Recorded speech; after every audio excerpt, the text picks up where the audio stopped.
자, 여기서 하나 우리가 기억해야 될 것은 구제와 권리의 차이예요. 구제와 정의의 차이. 자, 제가 세 가지 말을 한꺼번에. 구제.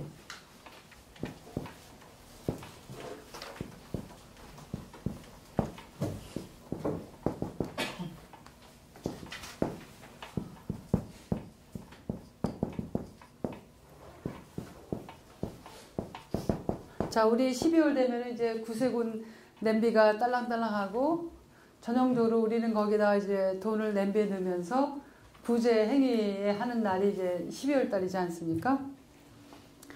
자, 구제 행위는 굉장히 중요한 개념이죠. 그죠? 구제의 근데 한계는 뭘까요? 구제의 한계. 그냥 모든 국가적이든 뭐 사회적이든 사람들이 구제만 하기 시작하면은 뭐가 한계일까요? 베푸는 자와 받는 자 위의 관계를 표정하게 되잖아요. 야, 어떻게 하셨어요? 어떻게 이렇게 중요한 걸 그렇게 미리 갈파하셨어요? 이 구제행이 얼마나 중요해요? 불쌍한 사람 뭐 돈도 주고 밥 못 먹는 사람 뭐 이렇게 밥도 교회에서 주고 그 구제행이 굉장히 그거를 하지 말라고 하는 얘기 아닙니다. 구제행위의 한계가 무엇인가를 좀 얘기하는 거예요. 구제행위의 한계는 뭐냐면 왜를 묻지 않아요. 왜? 왜 저 사람들은 저렇게 먹을 것이 없게 됐을까라고 하는 왜를 묻지 않습니다. 왜의 부재. 철학적으로 표현하면 왜의 부재예요. 구제행위의 한계는 왜의 부재다. why가 없어요. why의 부재. 정의는 뭐예요? 정의는 왜를 묻습니다.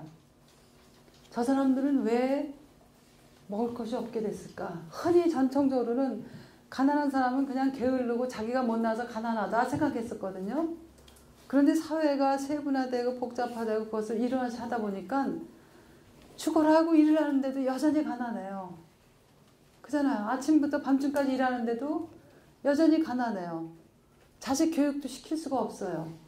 그렇게 죽어라 일하는데도 자기 자유시간 하나도 못 갖고 일하는데도 여전히 몸에 온갖 병원이 있는데 치료도 못해요.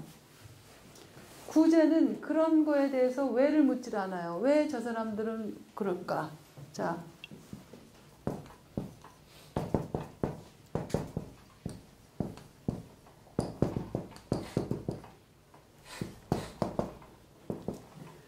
이건 제가 우리 학생들에게 써주는 말이에요. 공부하는 사람은 늘 이거 물어야 된다. Why it is what it is.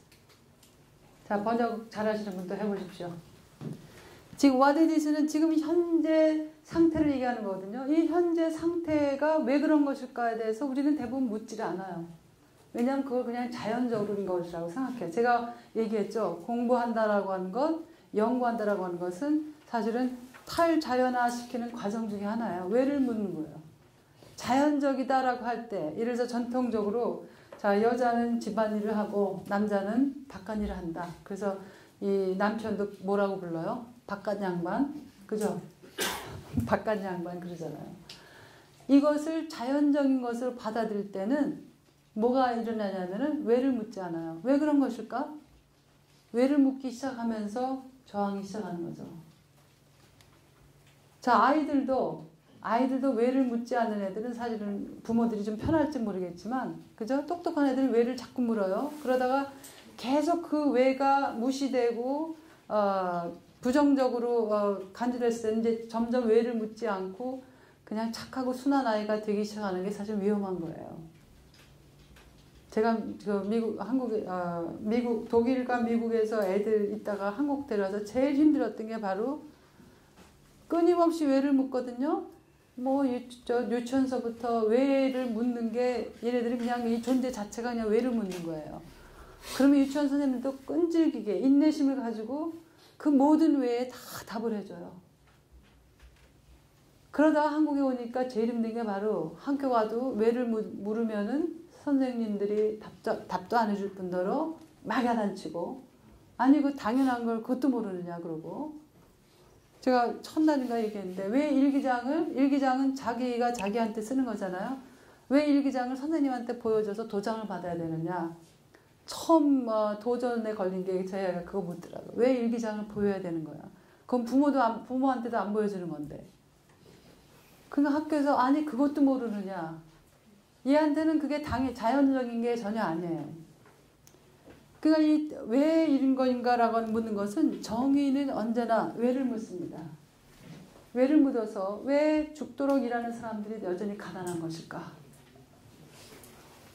왜 아이들이 왜를 점점 박탈당하는 것일까? 그것까지 분석해내야 되는 거예요.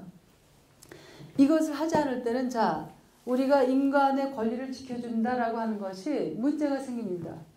왜냐하면은 이러한 정의의 개념이 없는 그러한 도움의 행위는 어떻게 되냐면은 지금 얘기해 주신 것처럼 윤리적 위계가 생겨요. 제가 이제 우리 책에 이제 그 자세한 얘기를 했는데 내가 베풀잖아.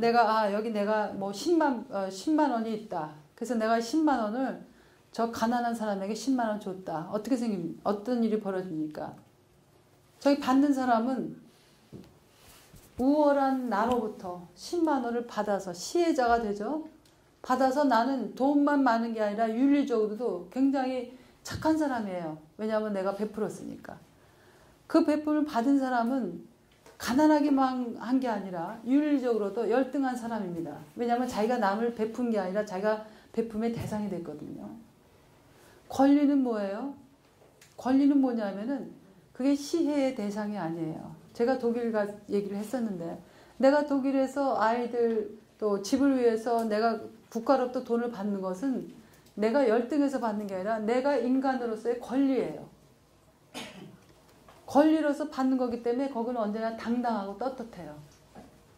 우리 한국에서도 사회보장제도가 가난한 사람과 모든 사람에게 혹은 그 이주민 아이들에게도 이주노동자들 아이들에게도 그게 가야 되는데 교육의 기회도 그거는 그 사람들이 우리가 불쌍하니까 해주자 이러면 시혜가 되는 거예요. 근데 그거는 인간으로서의 우리하고 국적은 다르지만 문화도 다르지만 종교도 다르지만 인간으로서의 권리라고 보는 거예요. 그게 카스모폴리탄 권리입니다. 우리가 그냥 인권할 때 많은 경우들은 이 국가의 범주 안에 제한돼 있어요. 그 국적에 속한 사람들에게만 적용되는 권리입니다. 정의도 마찬가지예요. 그래서 뭐 인권, 정의 이런 게 그래서 우리나라에서 non-documented worker는 뭐라 그러죠? 불법 체류자, 뭐 일리갈 이 단어들 자체가 이제 문제이기 때문에 일리갈에서 이제 non-documented로 바뀌어지는 게 이 운동이에요. 프랑스 파리에서는 이게 대대적인 운동이 있어서 공식 문서에서 일리갈이라고 하는 것을 제거했습니다. 지식인들이 사회적 운동을 벌였어요. 왜냐하면 일리갈 할 때 어떤 게 전제됩니까? 내가 불법 체류자 그때 뭐가 전제가 돼요? 나는 이미 범죄화되어 있어요. 법을 그러니까는 크리미널라이즈 되는 거죠. 근데 non-documented work 하면은 뭐예요? 아직 문서가 안 돼 있을 뿐이지 내가 무슨 사회적 위협이 되는 범죄는 아니에요. 그러니까 이 작은 언어 하나를 바꾸기 위해서 프랑스에서 굉장한 프로테스트가 있었어요. 몇 년 몇 월인지 그런 거는 제 책에 나와 있습니다. 제가 그거를 이제 다큐멘터리를 해서 넣었는데, 그러니까 우리가 흔히 사소한 거라고 하는 거가 사실 사소한 게 아니에요. 왜냐하면 그 단어 한 가지 때문에 우리가 가지고 있는 이 인식의 체계가 바뀌어져요. 모든 사람들을 잠재적 범죄자로 보는 거거든요. 일리갈 불법 체류자 할 때. 근데 아직 서류는 안 돼 있는 사람. 그러니까 그런 사람들까지도 사실은 인간으로서의 권리다라고 생각할 때는 그 사람들이 시혜의 대상이 아니라 우리가 정의를 구현할 때의 정의의 하나의 멤버로 구성되는 거예요. 그게 이제 카스모폴리탄 라이트입니다. 그러니까 카스모폴리탄 라이트에서 이제 중요한 개념이 바로 그런 내가 타자를 어떻게 보는가, 그것이 사실은 다른 거예요. 그러니까 위에서 나오는 이런 권리가 아니라 카스모폴리탄 권리가 자 우리는 모든 우주의 일원이다. 여기서 그냥 쫙 떨어지는 게 아니라 한 개변이 이룬의 내 독특성을 보는 거예요. 그래서 이제 개별성의 윤리, ethics of singularity. 그게 우주 보편주의하고 다른 게 바로 그겁니다. 개별인에 중점을 둬요. 개별인. 국적도 아니고 그 어떤 인종적 소속도 아니고 종교적 소속도 아니고 이 개별인. 여러분들 여기 보세요. 주변을 한번 둘러보세요. 다 누군가가 무슨 범주를 가지고 들여다보면은 그냥 이쪽 저쪽 이렇게 하지만은 사실은 한 사람 다 개별적 특성을 가지고 있어요. 누구도 비슷하지 않아요. 누구도 똑같지 않아요. 쌍둥이라 할지라도 다르잖아요. 그러니까 그게 개별성이거든요. 개별성.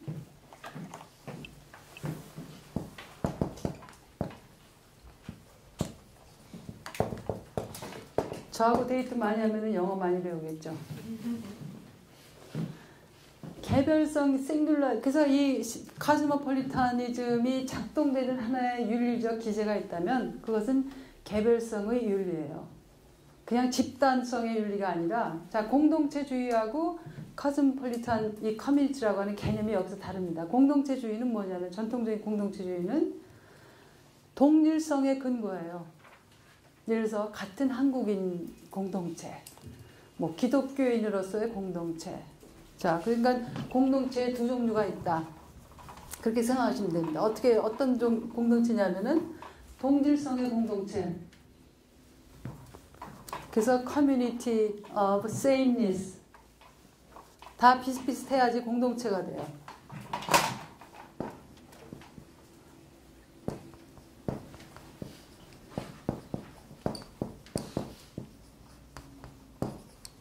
우리가 공동체라고 하는 말, 이게 지금 흔들려서 이렇게 다 알아보실 수 있나요?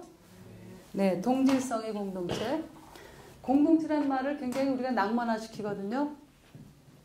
공동체. 뭐 우리 기독교 공동체, 우리 뭐 연세 공동체, 고려 공동체, 학교마다 다 공동체 개념도 쓰고 교회들도 이제 공동체 개념 쓰는데 사실 공동체라고 하는 개념은 굉장히 여러 가지 점에서 위험합니다. 왜요? 공동체라고 하는 게 우리라고 하는 개념을 형성시키려고 하는 거잖아요. 근데 우리라고 하는 개념을 형성하자마자 어떤 사건이 벌어지냐면 네?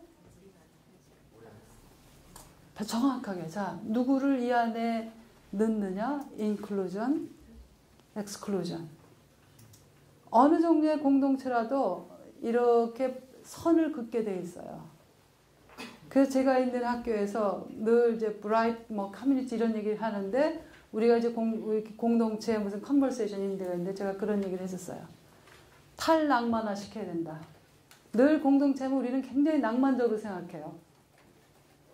근데 그 공동체가 어떻게 작동하는가? 언제나 공동체라고 하는 걸 형성하자마자 거기서는 우리 한국 같은 경우는 이제 뭐 학번, 동기 이렇게 집착하는 나라는 아마 세계에서 1등일 거예요, 우리나라가. 동문 또 동문만이에요. 또 그 뭐예요? 네? 기수에 따라 또 다르고 동기. 그러니까 그 자기 나름대로 몇십 년이 가도 그게 딸딸딸 뭉쳐요. 굉장한 공동체 의식을 가지고 있는데 그게 왜 위험하냐면 안과 밖이 철저하게 그물거요. 다 긋어놓고서 누구는 들어오는가 누구는 나가는가. 그게 이제 바로 동질성의 공동체입니다. 동질성의 공동체. 똑같지 않으면은 다 남이에요. 이게 전통적으로 우리가 낭만하는 공동체인데 이 카스모폴리탄 공동체는 뭐냐면 자 여기는 동질성의 공동체 여기는 다름의 공동체입니다. Community of Alterity. 제가 이 다름 Alterity라고 하는 개념을 설명드렸었는데 새로 오신 분들을 위해서 다시 한번 하죠. 이 다름을 한국말로 하면은 그냥 그 difference도 다름이라고 하거든요. 근데 영어로 difference를 안 쓰는 이유가 뭐냐 하면은 difference 할 때는 뭐가 필요하냐 하면은 늘 비교, 무엇과 무엇이 다르다. 그래서 나는 달라 할 때는 뭐냐면 나는 너하고 달라. 그런 비교 대상이 언제나 필요로 해요. difference는. 그래서 떡볶이와 순대는 다르다. 그러니까 떡볶이는 순대로부터 다르다. 직역하자면 그런 의미예요. 피아노는 트럼펫과 다르다. 비교 대상이 필요로 할 때 다름이 바로 디퍼런스입니다. 근데 얼터리트는 그런 비교적 대상을 필요로 하지 않아요. 그냥 깨우뚱 하시는 거예요. 그냥 그 자체로서 다 인정하는 거예요. 장미꽃하고 나는 장미꽃보다 뭐가 더 좋아 이런 게 아니라 장미꽃은 장미꽃이고 국화는 국화고 비교할 필요도 없어요. 종교 자체도 마찬가지예요. 기독교는 기독교고 무슬림은 무슬림이고 불교는 불교. 왜 비교가 꼭 해야 돼요? 그리고 비교는 사실 불가능해요. 불가능해요. 우리 낙들이다 그런 말 합니다. 우리 동물이라는 말 자체, 동물, 애니멀, 그거 굉장히 폭력적이다. 왜 폭력적이에요? 우리는 마치 동물이라고 하면은 모든 동물이 다 똑같다고 생각을 해요. 그러니까 동물이라고 하는 범주 하나로 그 수천 수만의 종들을 다 그냥 한 가지로 묶어가지고 동물 그렇게 하거든요. 그러니까 그런 하나의 우리가 자연적으로 쓰고 있는 그런 개념들이 사실은 우리도 알지도 못하게 다양한 상징적 폭력도 만들어내고 우리의 인식론적 폭력도 만들어내요. 그러니까 동물들에게는 저는 이제 꽃 이름, 동물 이름 잘 못 외우거든요. 그래서 제가 이제 미국에 가니까 우리 교수하고 가끔 이제 그 학교 식당 갈 때가 있는데 한참 이제 걸어가야 돼요. 이제 학교 대학 식당 가려면. 그러면 이제 꽃이 아름다게 피어 있으면은 내가 지난번 얘기했지. 저 꽃 이름은 이거다. 저 나무는 이거다. 저한테 열심히 처음에 이제 꽃 이름, 나무 이름 가르쳐 주는 이제 친구 교수가 있는데 제가 그래서 어떤 때는 사실은 꽃 이름, 나무 이름 자체가 나는 굉장히 그 문제가 많다고 본다. 근데 왜 그러냐. 그래서 저 꽃이나 나무들은 자기 스스로 자기 이름들 몰라요. 그죠? 인간이 붙여놨는데, 자, 꽃가게에 가보세요. 여러분들 꽃가게 가서 이름 없는 꽃 파는 거 보셨어요? 잘 없어요. 꽃가게에서 팔리는 꽃들은 다 이름이 있습니다. 이름 없는 꽃, 우리가 물어봤을 때 이 꽃이 뭐예요? 그러면 이거 이름 없는 꽃인데 하는 거 파는 거 좀 못 봤어요. 그러니까 이름을 붙여놓음으로써 사실은 이제 범주화시키고 또 이 가치를 위계화시킵니다. 그래서 저는 이제 의도적으로 제가 잘 못 외우긴 하지만은 별로 관심도 사실 없고 제목이라든지 그런 거에 참 관심 없어요. 음악도 그래요. 음악도 이 그림도 그래서 제가 박물관 가면 제목 잘 안 봐요. 왜냐하면 제목이라고 하는 것이 가지고 있는 언제나 그래서 필요성과 불가능성이죠. 제목이 필요할 수도 있지만은 제목이 사실은 그 그림의 의미를 이미 규정해버리는 걸 경험하기 때문에 그런 이름, 제목 가능하면 최소화해서 저는 씁니다. 제가 좋아하는 음악, 몇 악장 그런 거 잘 안 해요. 관심 별로 없어요. 그런데 이 다름이라고 하는 것은 그렇게 비교의 너머에 있는 그냥 다름이야. 그 존재 자체를 그냥 하는 거야. 나하고 그대하고 비교할 필요도 없어요. 나도 귀하고 그대도 귀한 거예요. 그러니까 거기서 왜 귀하냐도 없어요. 그래서 장미꽃은 왜가 없다. 유명한 시 제목이거든요. 장미꽃은 왜가 없다. The rose has no why. 장미꽃은 왜가 없다. 그 장미꽃은 장미꽃이에요. 그러니까 인간도 이러이러하기 때문에 귀하다가 아니에요. 그냥 regardless. 그냥 생명이 귀한 거예요. 인간 생명만 아니라 생명이면 귀한 거예요. 그러니까 그 의식이 그게 이제 하나의 이상적 양태로 이제 나타나죠. 그러니까 카스모폴리탄 공동체라고 하는 건 이렇게 다름의 공동체입니다. 동질성의 공동체가 아니에요. 그러니까 여기서도 연대성도 마찬가지예요. 우리가 연대할 때 이렇게 두 종류의 연대성이 있어요. 동질성의 연대성. 그래서 같은 사람끼리는 똘똘 뭉쳐요. 연대를 잘하죠. 우리 같은 학교 출신, 같은 교회 출신, 같은 교단 출신 똘똘똘 뭉쳐요. 그거는 이제 이건 동질성의 연대입니다.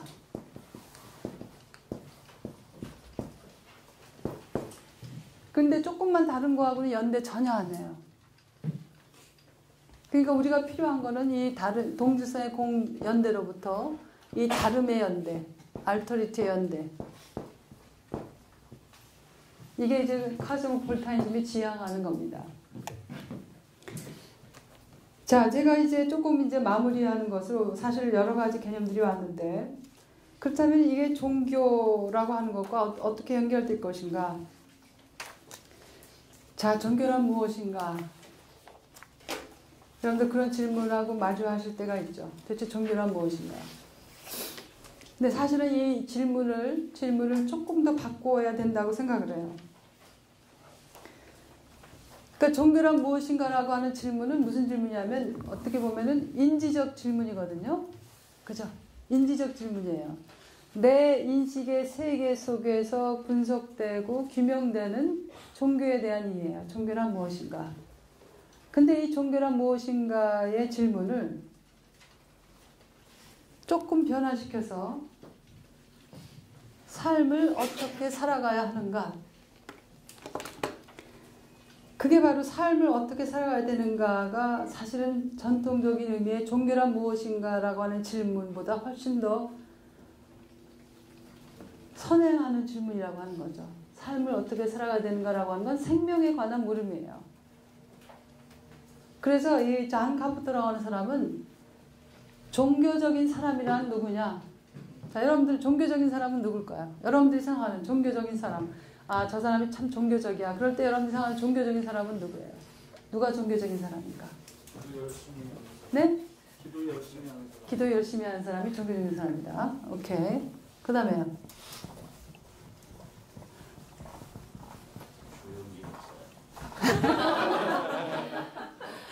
누가 얘기하셨어요, 지금? 지금 냉소적인 하나에 얘기하신 거죠?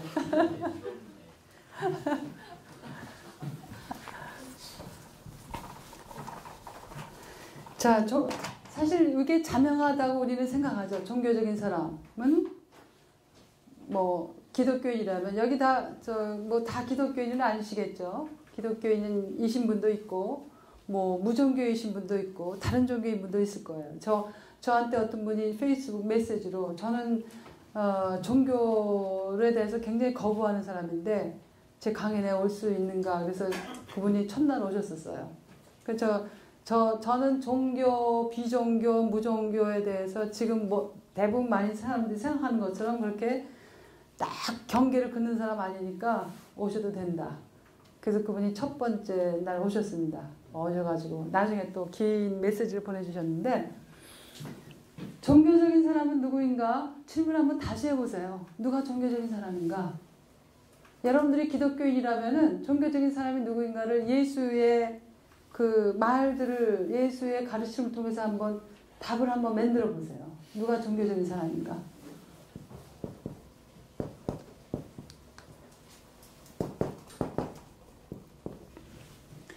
왜냐하면 이 세계의 평화를 위해서 다 거창한 것 같지만요. 이 세계의 평화를 위해서 가장 해결해야 될 것 중에 하나가 종교들 간의 평화예요. 이 종교의 이름 아래서 지금 다양한 폭력들이 곳곳에서 일어나고 있어요. 우리는 지금 뭐 아이시스만 지금 욕하고 있잖아요. 뭐 이슬람만 욕하고 있는데 기독교도 다른 데 가서 다양한 폭력을 이제까지 자행해 오고 있어요. 지금도 계속되고 있어요. 우리가 몰라서 그렇지. 제가 이제 첫날 이 종교적 저항에 대해서 이제 얘기하면서 어제도 또 말씀드린 거가 뭐냐면은 알아야 될 것들이 뭐냐. 종교들은 각자마다 이 죄의 역사를 가지고 있거든요. 그 죄의 역사가 무엇인지를 알아야 돼요. 자, 근데 그러면 다시 저 사람은 참 종교적이다라고 할 때 생각하는 우리의 개념들을 이제 바꿔야 될 때가 왔다는 거예요. 흔히 생각하듯 자, 교회에 열심히 나가고 뭐 절에 열심히 다니고 성당에 열심히 가고 그러는 사람이 종교적인 것인가? 교리 열심히 다 외우고 낭독하고 아니면은 종교적인 사람이라고 하는 건 뭔가? 자, 예수의 행적을 여러분들이 가만히 보시면 말을 보면은 사실은 여러분들이 예수에게서 중요한 화두가 뭐겠어요? 이웃을 사랑하고 사랑이에요. 이거는 사람들이 예수는 한 번도 교리에 대해서 얘기하지 않았어요. 하다못해 종교에 대해서도 얘기하지 않았어요. 어제도 우리가 어제 안 오신 분들은 이제 못 들었지만 예수가 최후의 심판해서 규정한 6가지 범주가 있어요. 이거를 해야 여러분들이 양으로 예수가 얘기를 통해서 예화를 통해서 한 거가 이제 마지막 심판관이 오면 사람을 둘러 나눌 것이다. 뭐예요? 양과 염소. 자, 이거 예수는 굉장히 메타포들을 많이 썼습니다. 그러니까 사람들이 그거를 메타포라고 생각하지 않고 사실적 언어로 들으면은 굉장히 예수는 오해를 많이 받았어요. 뭐 너 다시 태어나라. 그러니까는 누구예요? 니고데모가 아니 내가 어떻게 다시 태어났냐. 예수가 다시 태어나라고 하면 생물학적 사실적 태어남이 아니거든요. 그러니까 예수가 양과 염소라든지 이렇게 기준을 단 거는 사실은 여러분들이 그걸 굉장히 복합적으로 이해를 해야 돼요. 사실적 표현이 아니라 훨씬 더 복합적인 이해인데 예수가 얘기한 거는 사랑이에요. 종교도 아니고 교리도 아니고 사랑입니다. 그래서 예수는 뭐라 그러냐면은 사람들이 너를 제가 얘기했죠. 예수는 늘 반말하는 걸로 한국 성경에 나오죠. 제가 여기서 참 이거 인용을 하면서도 불만스러운데 제가 어제 그런 얘기를 했어요. 제가 이 책에 보면은 그 성경에 그 인용을 할 때는 그 한국말 성경 안 썼습니다. 제가 뭐 영어 지상주의자라서 안 쓴 게 아니라 한국말에 보니까 예수는 늘 누구에게나 반말해요. 그리고 예수와 대화하는 사람들은 늘 존댓말하고. 저는 예수가 내가 생각하는 예수는 그렇게 사람들에게 위계적으로 늘 나는 높은 사람이라서 딱딱 아무에게나 반말하는 거라고 생각하지 않아요. 그래서 영어 성경에서 이제 그냥 번역을 내가 해서 이제 그렇게 씁니다. 자, 예수가 니고데모에게 와서 뭐라냐면 다시 태어나라고 그러거든요. 자, 양과 염소로 분류해서 이쪽은 소위 구원을 받고 이쪽은 구원을 받지 못한다. 그런데 그때 기준이 뭐냐 하면은 뭐 매주 교회 나갔나 매주 뭐 11조 줬나 이런 거가 아니에요. 자, 여러분들 오해하지 마세요. 뭐 강남순 교수가 그러는데 그런 거 다 소용없댄다. 이러면 저를 탈정황화하는 겁니다. 이 지금 논의의 맥락에서 앞뒤를 다 자르고서 하나만 쑥 내는 거예요. 그래서 제가 늘 학생들이 강조하는 것 중에 하나가 나를 탈정황화 시키지 말아라. 왜냐 한마디 뭘 딱 끄집어내서 강 교수가 오늘 클래스에서 신은 죽었다라고 했다. 왜냐하면 신 죽었다라고 하는 그런 얘기를 할 때에 그 신이 어떤 신을 얘기하는가 그는 다 앞뒤를 빼놓고서 신은 죽었다. 마치 니체가 굉장히 오용돼서 사람들에게 알려지듯이. 자, 여러분들도 지금 제가 하는 얘기를 탈정황하지 마시고 그런 것들이 중요하지 않고 다 버려야 된다라고 하는 것이 아니라 그것보다 더 근원적으로 중요한 것이 무엇인가를 예수가 얘기하려고 하는 거예요.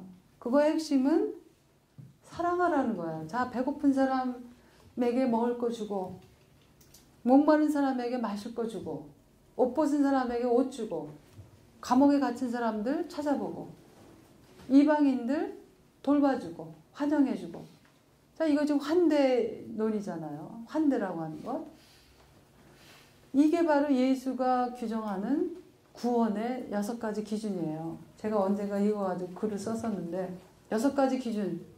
그게 바로 현대에 일어나고는 다양한 논의들과 연결이 됩니다. 여러분들이 정말 좋은 종교인이 되려면 혹은 기독교인이 되려면은 예수가 얘기하는 것이 해답이 아니라 질문이다.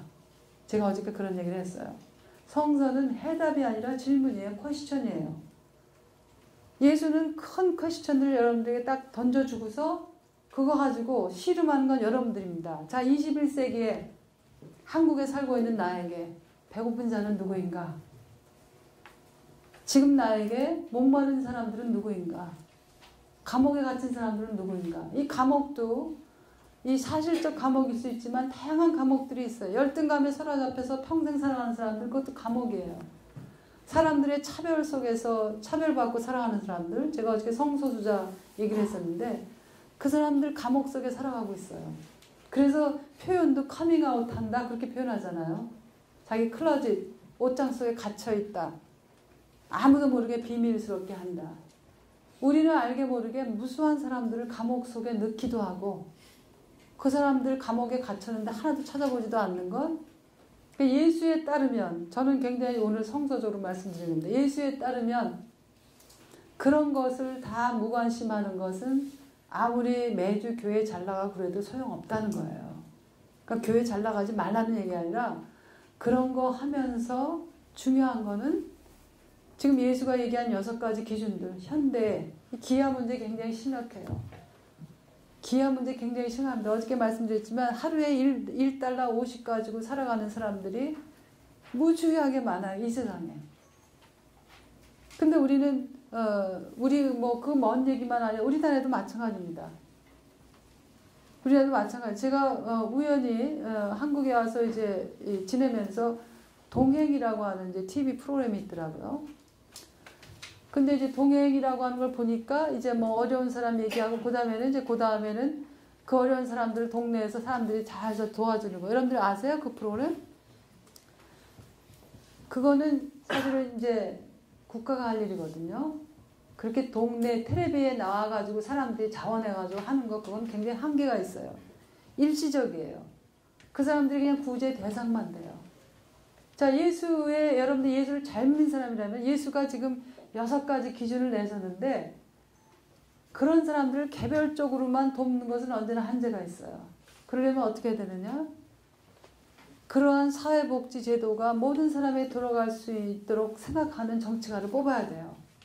그 정치가들이 그런 주변부에 있는 사람들을 잘 돌보고 있는지 그런 사람들을 잘 모니터하고 그게 진정한 예수 믿는 사람의 책임이라는 거예요. 그래서 이 이웃사랑이라는 거, 이 현대사회에서 이웃사랑을 어떻게 할 것이냐. 여러분들이 집집마다 찾아다니면서 배고픈 사람이 있어요? 없어요? 그렇게 할 거예요? 못해요. 이웃사랑은 현대사회에서는 이웃사랑은 국가의 좋은 제도들, 사회제도들, 보장제도들, 의료보험제도들 모든 사람에게 다 혜택할 수 있는 그 사람들이 우리나라 국적이 없어도 이 땅에 살아가면 그 사람들에게 교육기회도 주고 아이들에게 이 자스민 그 의원이 지금 입법안 낸 것도 지금 막 기독교인들이 난리치고 반대하잖아요. 그 예수님이 보시면 진짜 한탄할 일이에요. 우리나라 국적 없다고 그렇게 사람 취급 안 해도 되는 거 아니거든요. 누구나 다 해야 되는데. 그러니까 이 종교적이라고 하는 것을 다시 새롭게 생각할 필요가 있다. 그래서 잔 카프터가 그런 말을 합니다. 종교인이란 신앙에 좋은 사람이란 뭐냐? 그 사람들은 러버들이다. Religion is for lovers. 그렇게 표현해요. 그렇게 굉장히 아주 시적인 표현을 합니다. 그러니까 연인들만 러버가 아니라 사랑하는 사람들이 바로 종교예요. 그러면은 무종교적인 사람, 비종교적인 사람 뭐냐? 그거는 사랑 없는 사람. 그래서 loveless person이 바로 신앙 없는 사람이에요. 신앙 없는 표현이 뭐냐면 신앙 없다라고 하는 건 바로 사랑 없음이 신앙 없습니다. 그래서 우리가 이제 그 믿음과 자, 이 기독교 아니신 분들은 제가 지금 기독교적 용어를 자꾸 쓰는데 자, 기독교에서는 기독교 아니신 분들도 기독교를 공부하는 게 왜 또 필요하냐면은 자, 이 서구 세계를 이해하기 위해서 2가지 메타포를 알아야 된다고요. 하나는 기독교 사상입니다. 또 하나는 아리스토텔레스의 철학이라고 해요.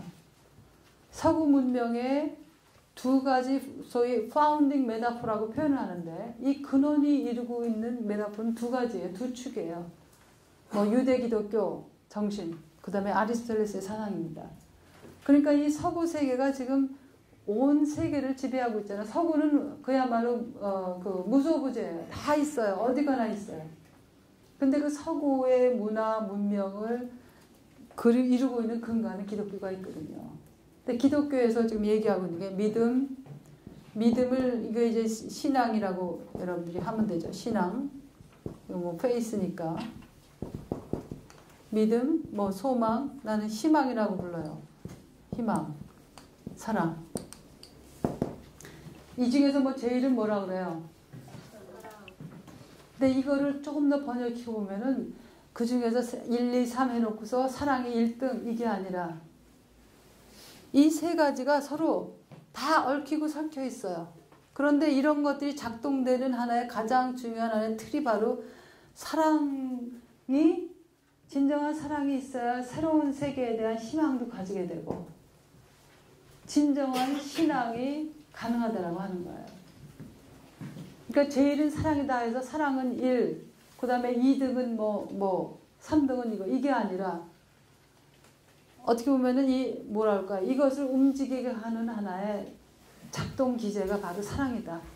그래야 진정한 희망도 가능하고 진정한 신앙도 가능하다. 그래서 종교적이라고 하는 것은 사랑에 관한 것. 그래서 코스모폴리타니즘은 바로 이러한 그 사랑이라고 하는 것을 어떻게 낭만적인 얘기가 아니라 사랑이라고 하는 것은요 굉장히 정치적인 거예요. 우리가 사랑 그러면 굉장히 낭만화시켜서 얘기하거든요. 자, 낭만적 사랑의 문제가 뭡니까? 웃으시는 거 보니까 사랑에 최근 경험이 있으신 분들은 보세요. 낭만적 사랑, 굉장히 분위기 좋은 카페 가서 멋있는 음악에 또 아주 냄새 좋은 커피에 앉아가지고 참 다 서로 아름답게 보여요. 그죠? 좋은 얘기 나누고. 그래서 레스토랑도 그렇게 멋진 레스토랑 가서 좋은 데 가서 좋은 얘기 나누고 헤어지고 그 다음 날도 또 멋있는 음악회도 가고 멋있는 극장도 가고. 자, 그렇게 해서 낭만적인 사랑이 사실은 한계는 뭐겠어요? 어두운 면을 보지 않으려고 해요. 다크사이드가 있거든요. 다크사이드를 안 보려고 해요. 그러니까는 모든 낭만화의 하나의 함정은 뭐냐면, 그러니까 저도 낭만화 시키지 마세요. 우리 유 실장님이 존경합니다. 그래서 존경하지 마시고 좋아하세요. 그러는데, 존경한다라고 하는 건 저는 존경한다 그러면 굉장히 별로 반갑지 않아요. 왜냐면 한 인간으로서 가지고 있는 다양한 층들이 있거든요. 그죠? 낭만화의 한계는 바로 그겁니다. 다양한 층들을 안 보려고 해요. 그냥 좋은 조명 앞에서 좋은 것만 보다가 다른 모습을 봤을 때 실망했어. 나는 네가 그런 줄 몰랐어. 그래서 사랑이라고 하는 게 후가 돼야 되는데 왓이 되고 있다. 이건 내리다가 하는 얘기입니다. 사람들이 왓이라고 생각하는데 대부분 이 후라고 하는 것은 수천의 층이 있는 게 바로 후거든요. 근데 사랑을 낭만화시킨다든지 혹은 공동체를 낭만화시킨다든지 어떤 것도 여러분이 다 적용할 수 있어요. 낭만화할 때의 함정은 어두운 것을 보려고 하지 않는다. 다크사이드가 있거든요. 그래서 그 포스트 모던 혹은 서구의 모더니즘의 다크사이드가 뭐냐면 콜로니얼리즘입니다. 식민주의예요.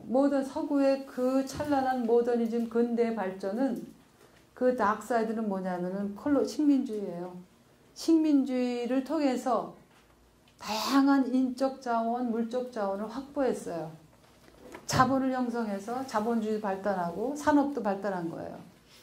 근데 포스트 모더니즘을 제가 포스트 모더니즘하고 슬래시하고 포스트 콜로니얼 한 이유가 뭐냐면은 모더니즘을 비판하려면은 같이 콜로니얼리즘도 같이 비판해야 되는데 많은 서구의 학자들이 포스트 모더니즘 하는 사람들이 포스트 콜로니즘 같이 하질 않아요.